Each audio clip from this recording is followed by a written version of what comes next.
I got kicked from my gaming clan. No warning, no discussion, just removed.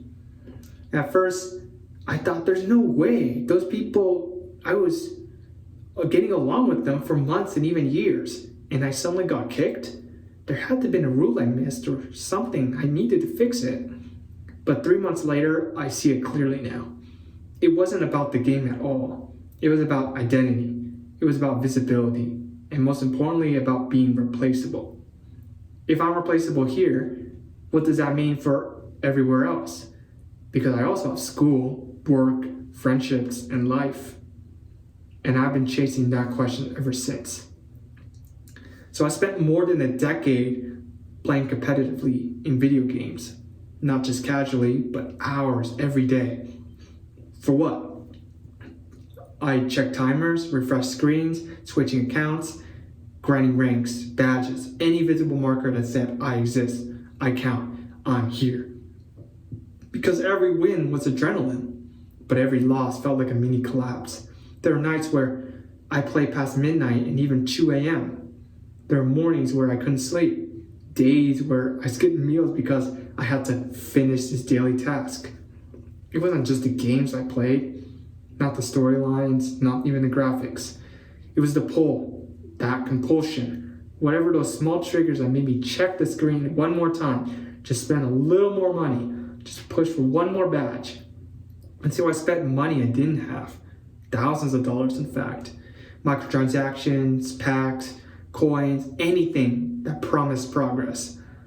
And I justified it. I calculated my costs, and I told myself, this is temporary, I'll recover it later. But I never did. So when the clan kicked me, it wasn't just losing a digital space. It was losing the thing I had built my daily momentum around. I remember staring at the empty chat. You've been removed from the clan. Nothing else, no chance for me to explain. All those hours, all the grinding, all the money, gone in a moment. I didn't think at the time about importance or scoreboards. I thought I had to keep moving. I can't stop. And right there, the loop was enough. That compulsion carried itself. Sometimes I think about those days, those alarms I set to wake up early at 4 a.m., the sneaky breaks during class, checking forms every few minutes. My mind never rested. It wanted output, constant movement, and any idle moment felt wrong to me. So here's what the reality is 3 months later. That compulsion didn't disappear.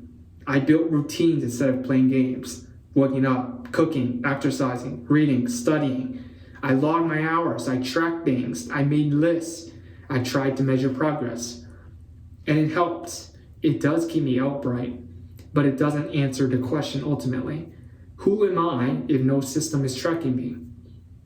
Life has invisible scoreboards, classes, grades, jobs, social media. I check myself constantly, and I ask, am I doing enough? And will anyone notice? My mind hates breaks. Anything unproductive triggers anxiety. Anytime I want to just relax, I get tense. And I feel the pull to act, to optimize, to push, to log. Even sitting still feels wrong to me. Those small compulsions creep in. I recheck my email. I reorganize tabs. I triple check my work even after I submitted. And someone told me, we're also replaceable out here too. And it hit me because it's so true. All that effort in life, the hours, the projects, the routines, might never be noticed. Quitting games didn't make that fear go away. It just forced me to feel it, straight head on. And that pressure is subtle, but constant. And I notice it in tiny ways, like my shoulders tense, my stomach knots. I tap my pen without thinking. I pace. My brain whispers, keep moving, do more, you're slipping off, you're replaceable. And it's true. I am replaceable. And I always have been. But knowing that doesn't make my life any easier. So what am I learning? I learned that I can't rely on anyone else to tell me that I matter. Not games, not peers, not systems. So that's why I'm starting in a research lab on Monday. It is a biochemistry research lab. And why am I doing it? Because I need structure. I need a reason to show up. But I also need to test something bigger. Can I keep moving when there's no immediate reward? When there's no pull, there's no signal, no scoreboard? Well, I don't know if academia is my true path. I'm doing this to finish the semester strong and graduate, and to have a stable rhythm. Because walking away right now feels too risky. But here's what I'm realizing. Maybe the lab wasn't about finding my calling. Maybe it's about showing up to something real, even when it's uncertain. Not because it's the answer, because for me, doing something is better than doing nothing. And it's definitely better than endlessly ruminating. And while I'm there, I'm building something tangible. This channel. Recording my process, trying to figure out who I am outside of these loops, these compulsions, these leaderboards.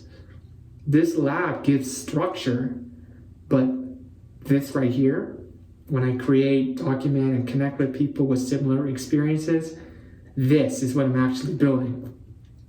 And I don't know if it'll work. I don't know if anyone will notice either. But I'm not doing it for the grades. There's no class. I'm not doing it for ranks. I'm not here to prove anything. I'm just doing it because it's mine. It's my story, and it feels real. And so maybe the real test is this.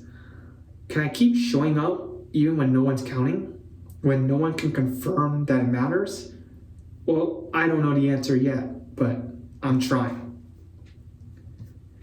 So where am I in right now? I'm 3 months into my gaming detox, and I still don't have answers yet. Some days are calm and productive, where the routines carry me and I feel great. Other days, my mind spins. That compulsion to act, to optimize, to do something useful never stops. So taking a break almost feels impossible. Even walking and noticing whatever I see, the senses around me, those are stressful as well. I notice small loops, rechecking the same tab again, editing something that's already been published, making micro plans I'll never execute. My mind refuses anything useless. And so what I learned is that quitting games removed the distraction, but it also removed the excuse. The pull is still there, but now it's in life itself. So every unfinished task, every untracked project, every empty moment, it calls me back to act, to grind, to prove. Can I do something just because it matters, not because it signals success? Can I show up when no one's counting? Can I build even when there's no score? I don't know yet, but one day I will know the answer. And if you feel this too, if you're unsure if whatever you do matters, or if you fear that no one's watching and you're scared because of that, comment below. Because this isn't about games. It's about finding yourself when all the metrics, all the numbers disappear. It's you and yourself. It's about testing whether you can keep moving, keep showing up, keep building, even when no one is tracking you down.